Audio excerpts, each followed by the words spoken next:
Dober dan.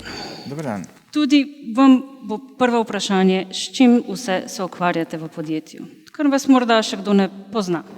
Mi se dejansko ukvarjamo z, bolj široko digitalizacijo, avtomatizacijo, analitiko prodajnih prostorjev, trgovinskih prostorjev retaila.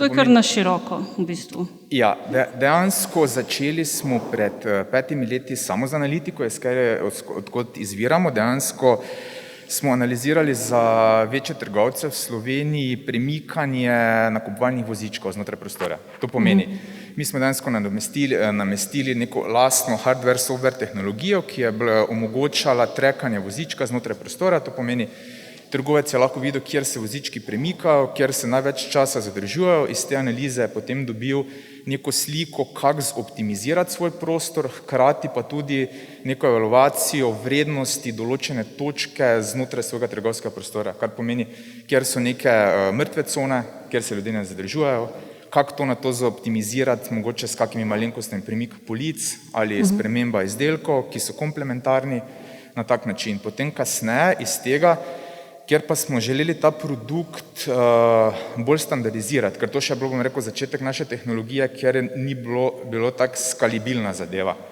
ker bi lahko, se neka stvar poslala v tujino, se bi tam nek implementator brez problema zimplementiral to in bi se lahko uporabljala. Da smo mi to tehnologijo naprej razvijali, ker smo potem prišli tudi dejansko do zaključka pri miniaturizaciji, da bi lahko to tudi opremili z e-paper zasloni.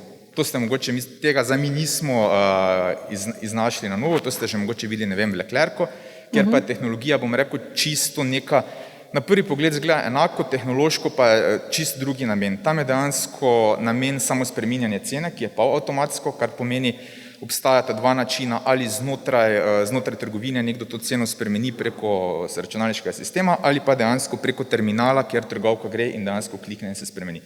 Naša tehnologija je oblačno bazirana, ker pomeni naša core zadeva je ravno software, ta hardware, ki smo ga dorazvili, pa dejansko samo podpira ta naš hardware. To pomeni, naše dejansko cenovke imajo zraven tega, da lahko seveda spreminjajo ceno, neke podatke prikazujejo, tudi senzoriko, s katero lahko se šteje nek promet, lahko se vidi, če je nek kupec pred dejansko tistim izdelkom, da se lahko analitika dela.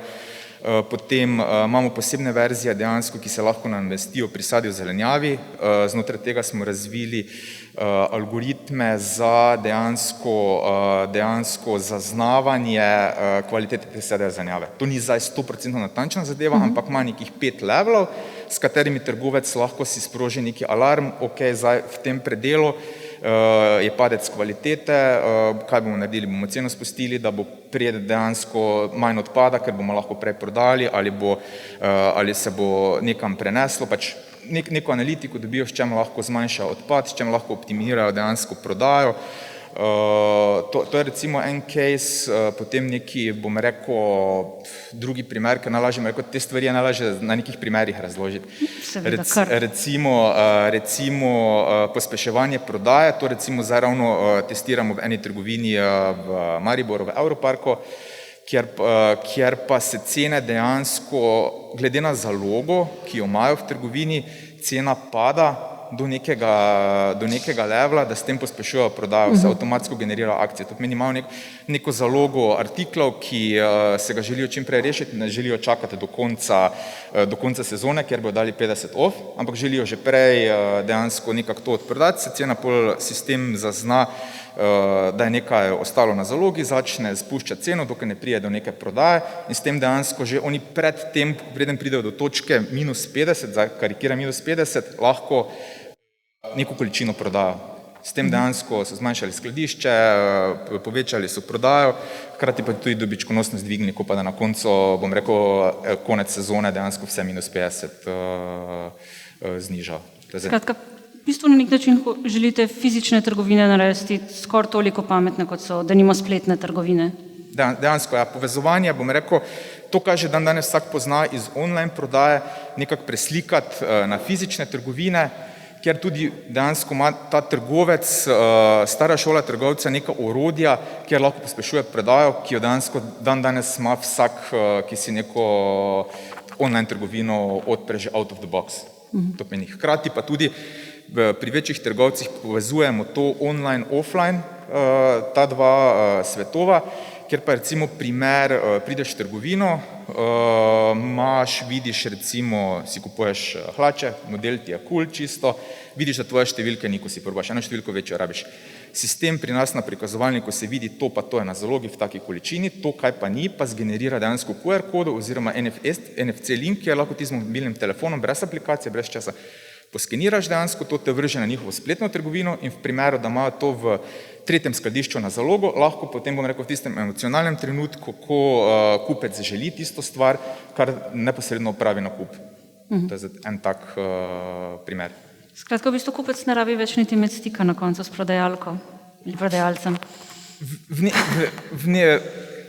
Rečemo, mi bolj gledamo to na ta način, da se lahko prodajalec bolj posveči kupcu po eni strani, zaradi tega, ker ima manj dela z razno raznimi, tako kot je menjava cen, tako je, ne vem, iskanje po računalniku zaloge, vse to, ampak da njemu poda neke relevantne informacije, kjer mu lahko samo prodajalec da.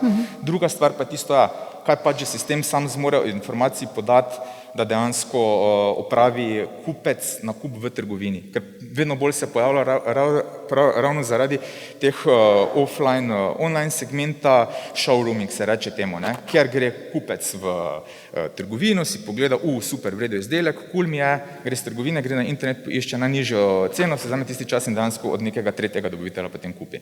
Da dejansko ima tudi trgovec neko orožje proti temu. Torej, da mu ponudi tisto, kar dobi na neki večji spletni trgovini, mu ponudi v neki lokalni trgovinci.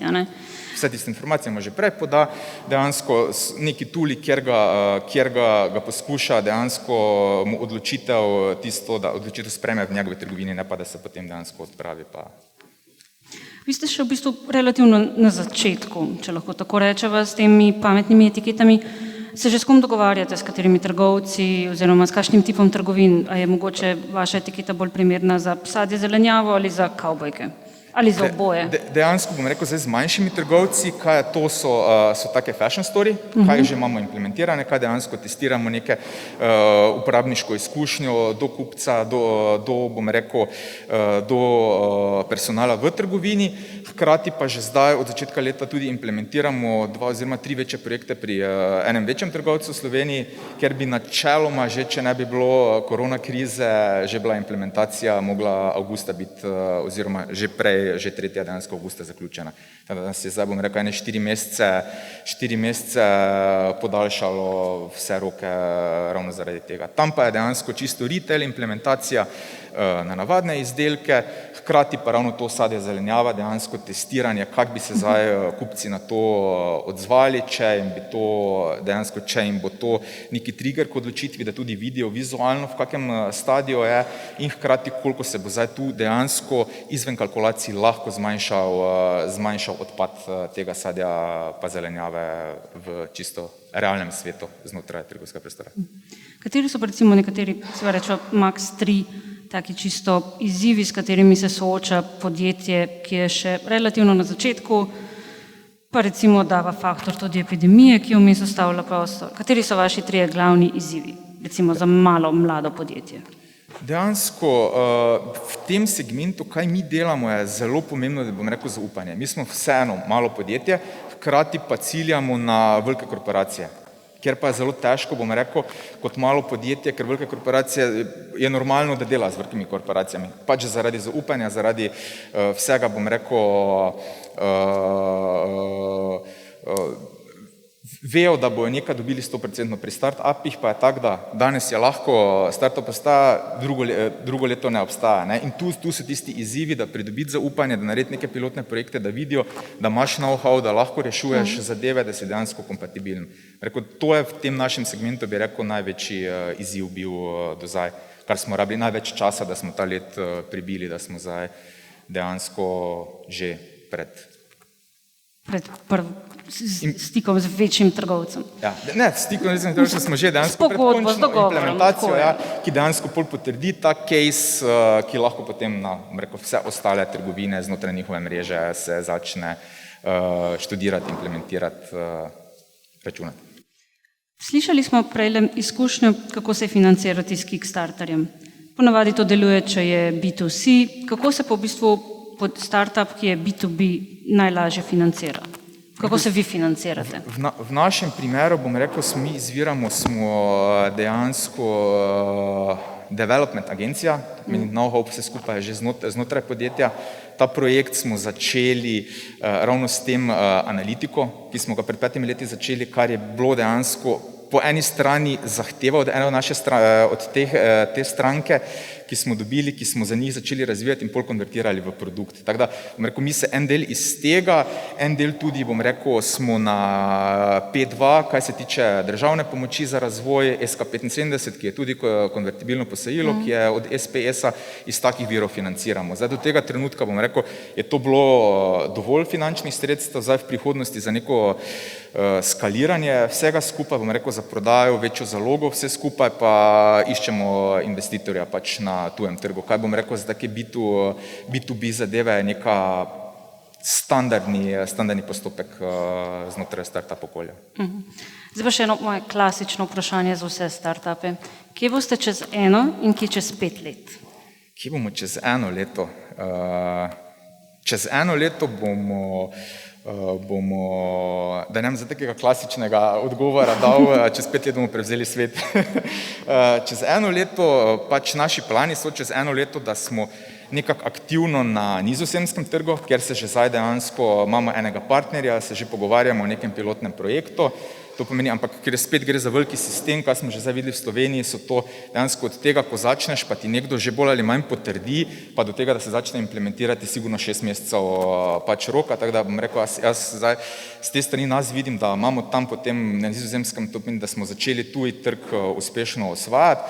Čez 5 let pa, da smo stabilno znotraj Evrope, da smo konkurenčni, bom rekel, drugim podjetjem in hkrati neko dodano vrednost dajemo svojim strankam, kar je najpomembnejše dejansko iz tega izhajamo. Ne zdaj prodati hardware, ampak dejansko neko dodano vrednost jim dati, kjer bo pač s tabo celotni čas delali. Čez 10 let pa zavladate svetu. Super, najlepša hvala. In morda še kakšno vprašanje iz občinstva? Če ne, se vam najlepše zahvaljujem. Hvala.